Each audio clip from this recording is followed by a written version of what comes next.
வணக்கம், குருவே சரணம். ஒரு புத்தர் கதை நல்லா இருக்கும், கேளுங்க. ஒரு பெண்மணி என்ன பண்ணுவாங்க, புத்தர் அப்படியே பக்தியா இருப்பாங்க. அந்த பெண்மணி ஒரு புத்த சிலையை வச்சுக்கிட்டு இருப்பாங்க. அந்த புத்த சிலை மேலே அந்த தங்கத்தலான அந்த நூல் பதிக்கப்பட்டு இருக்கும். அதை என்ன பண்ணுவாங்க, வீட்டில் வச்சு வணங்கிட்டு இருப்பாங்க. எங்கே போனாலும் கூட அழைச்சி கொண்டு போவாங்க.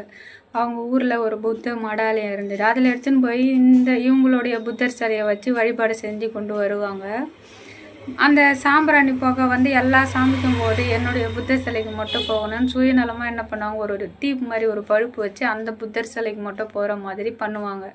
நாள்பட அந்த புகைகள், சாம்பிராணி புகைகள் அந்த புத்தர் சிலை மேலே அடிச்சு அந்த தங்க எடியால் நெய்யப்பட்ட அந்த உடல் மீது, புத்தர் உடல் மீது ஃபுல்லாக கரையல்னு ஆகிப்போச்சு. இது எதுக்கு சொல்கிறேன்னா, தன்னுள்ள இருக்கிற மனம் தெளிஞ்சது. சுயநலம் என்ற கருப்பை நம்மளே சாயம் பூசிக்கொண்டு இந்த உலகத்தில் வாழ்ந்து கொண்டிருக்கோம்.